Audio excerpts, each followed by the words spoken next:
Hello दोस्तों, study with Durgesh channel पर आप सभी का स्वागत है। दोस्तों, आज हम भूगोल के का जो है अगला चैप्टर करेंगे। इसमें आज हम विश्व के मरुस्थलों को पढ़ेंगे। तो चलिए शुरू करते हैं। विश्व के मरुस्थल। महाद्वीपों के पश्चिमी तटों पर ठंडी जलधाराएं बहती हैं। यही कारण है कि महाद्वीपों के पश्चिमी तटों पर मरुस्थल पाए जाते हैं। इन दोस्तों की एक बात याद रखिए कि जो भी महाद्वीप हैं, यानी कि महाद्वीप हों, उनके जो पश्चिमी तटों पर ठंडी जलधाराएं बहती हैं और उनके जो है पूर्वी तटों पर गर्म जलधाराएं बहती हैं। यही कारण है कि जो है मरुस्थल जो है हमेशा पश्चिमी तटों पर ही पाए जाते हैं अधिकतर। देखिए, क्योंकि आप देखेंगे अफ्रीका में जो है सहारा का मरुस्थल जो सबसे बड़ा है, कालाहारी मरुस्थल, ये सब अफ्रीका महाद्वीप के पश्चिमी तट पर है। इधर भारत में आप देख लीजिए जो है थार का मरुस्थल, ये भी भारत का जो इधर अरब सागर वाला क्षेत्र है, इसमें पश्चिमी तट पर ही है। तो ये बात आप याद रखिए कि जो है महाद्वीपों के पश्चिमी तटों पर ठंडी जलधाराएं बहती हैं और यही कारण है कि महाद्वीपों के पश्चिमी तटों पर मरुस्थल पाए जाते हैं। फिर 0 डिग्री अक्षांश। 0 डिग्री अक्षांश रेखा को विषुवत भूमध्य रेखा कहते हैं। यहाँ सूर्य का तापमान सबसे अधिक मिलता है। हवाओं का गर्म होकर ऊपर उठना संवहन धाराएं कहते हैं। यही कारण है कि जो है विषुवत रेखा पर मरुस्थल नहीं पाए जाते। यहाँ पर जो है सदाबहार वन पाए जाते हैं तथा यहाँ वर्षा भी वर्ष भर होती है। यहाँ उष्णकटिबंधीय निम्न दाब का क्षेत्र पाया जाता है।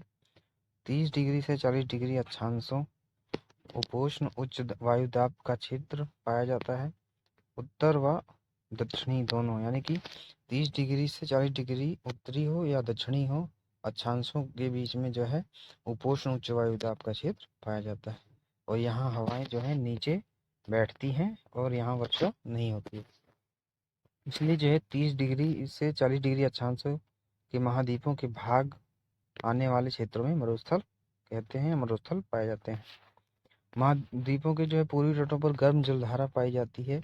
यह जल वाष्पीकरण होता है और अधिकतर वर्षा होती है। गोबी का मरुस्थल चीन और मंगोलिया में है। तकला माकन का मरुस्थल चीन में है। थार का मरुस्थल भारत व पाकिस्तान में है और ये जो है यहाँ पर सबसे अधिक जनघनत्व तो इसी मरुस्थल में है, थार के मरुस्थल में। यह है यानी कि सबसे अधिक जनसंख्या, यानी रहने वाली जो जनसंख्या या आदमी पाए जाते हैं वो थार के मरुस्थल में पाए जाते हैं। कैस्पियन सागर के पूर्व में 2 मरुस्थल हैं, काराकोरम और तुर्कमेनिस्तान में है और काइजुकुम ये उज्बेकिस्तान में है। कैस्पियन सागर के दक्षिण में ईरान है और ईरान में जो है 2 मरुस्थल पाए जाते हैं। एक है दस्त-ए-लुट और दूसरा है दस्त-ए-कबीर। अफ्रीका के उत्तर में लाल सागर के उत्तर में अरब का प्रायद्वीप पूरा मरुस्थल ही है ये। और सऊदी अरब सबसे ज़्यादा क्षेत्र इसमें आता है, यानी कि सऊदी अरब का सबसे ज़्यादा क्षेत्र आता है सऊदी अरब में सबसे अधिक। दूसरा संयुक्त अरब अमीरात में। इसमें जो है नाफूद अहमद रब अल खाली मरुस्थल सऊदी अरब में है। अफ्रीका के उत्तर में सहारा का मरुस्थल और इसमें जो है 2 लीबिया का मरुस्थल और नूबियन का मरुस्थल है। अफ्रीका के उत्तर में जो सहारा का मरुस्थल में 2 जो है लीबिया का मरुस्थल और नूबियन का मरुस्थल है। फिर है हॉर्न ऑफ अफ्रीका में सबसे पूर्वी तट पर सोमालिया का मरुस्थल है। अफ्रीका के दक्षिण में कालाहारी मरुस्थल, नामीबिया मरुस्थल, बोत्सवाना, दक्षिण अफ्रीका, इसका जो है प्रमुख जीव शुतुरमुर्ग है कालाहारी मरुस्थल का। ये जो इतने देशों में है।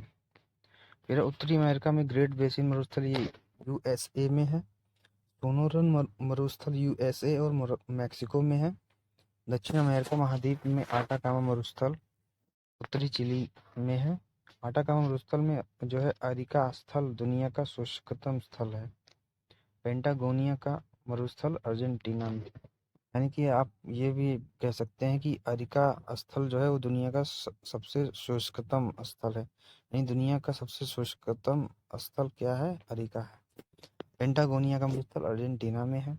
ऑस्ट्रेलिया महाद्वीप के पश्चिमी भाग great Victoria, great Sandy, Gibson और सिम्पसन और बारबर्टन मरुस्थल हैं। यानी ऑस्ट्रेलिया महाद्वीप के पश्चिमी भाग पर great Victoria, great Sandy, Gibson, Simpson और बारबर्टन मरुस्थल ये सब ऑस्ट्रेलिया में हैं। 1 2 3 4 5 5 मरुस्थल हैं ऑस्ट्रेलिया महाद्वीप में के पश्चिमी भाग में। विश्व की नदियों को भी देख लेते हैं साथ में। जर्मनी में 3 प्रमुख नदियां उत्तर में प्रवाहित होती हैं, राइन, एल्ब और ओडर। ये उत्तरी सागर में गिरती हैं। डेन्यूब नदी काला सागर में गिरती है। जर्मनी में 2 पर्वत हैं, पश्चिम में वासजेस ब्लैक फॉरेस्ट, पूर्व में यानी पश्चिम में वासजेस पर्वत है और पूर्व में जो है ब्लैक फॉरेस्ट है। वासजेस और ब्लैक फॉरेस्ट ब्लॉक पर्वत हैं। इन्हीं ब्लॉक पर्वतों की भ्रंश घाटी में राइन नदी निकलती है तथा नीदरलैंड में रॉटरडम बंदरगाह सबसे बड़ा, बल्कि यूरोप का सबसे बड़ा व्यस्त बंदरगाह राइन नदी के मुहाने पर है तथा राइन नदी उत्तरी सागर में गिरती है। राइन नदी का मुहाना रॉटरडम बंदरगाह पर है। राइन नदी यूरोप की सबसे व्यस्त जलमार्ग है। राइन नदी को जर्मनी में कोयला नदी भी कहते हैं क्योंकि राइन नदी की घाटी में कोयला पाया जाता है। यूरोप का सबसे बड़ा कोयले का भंडार राइन नदी की घाटी में, यदि रूस को छोड़ दें तो। यानी कि अगर रूस को लेंगे, अगर वैसे रूस को सम्मिलित करेंगे तो रूस में है सबसे अधिक कोयला यूरोप महाद्वीप में। अगर रूस को छोड़ दिया जाए तो राइन नदी की घाटी में यूरोप में सबसे अधिक कोयला पाया जाता है। राइन नदी की सहायक नदी जो है रूर नदी है।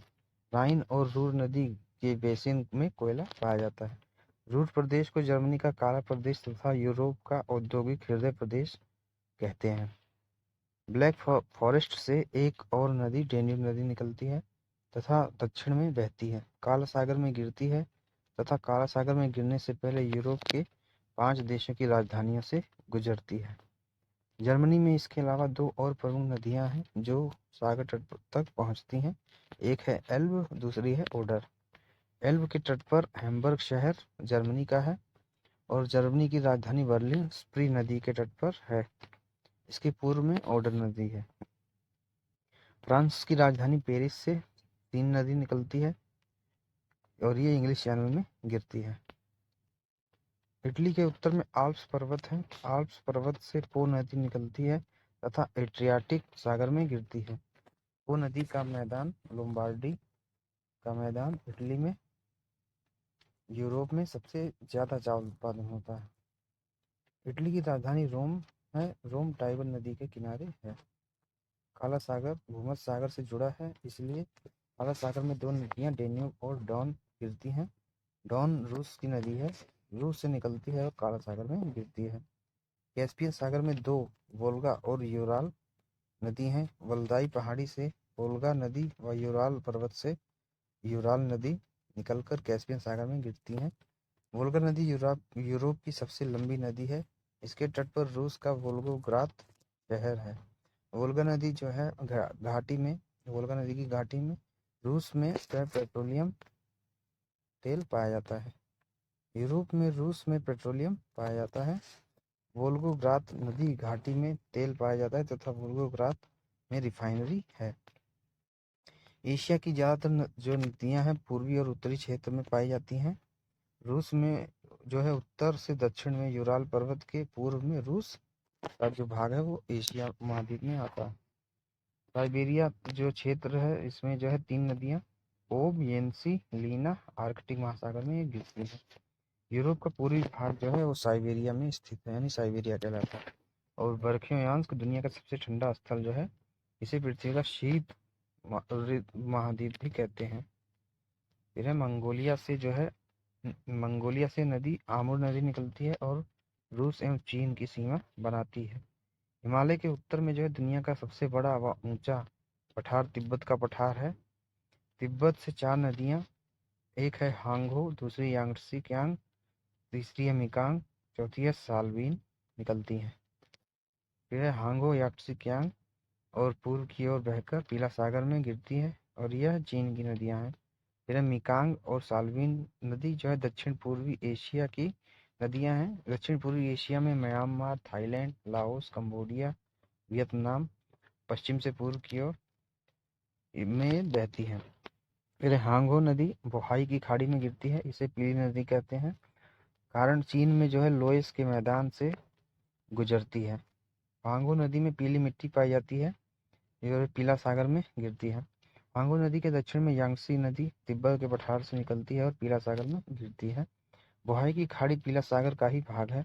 यांगसी एशिया की सबसे लंबी नदी है।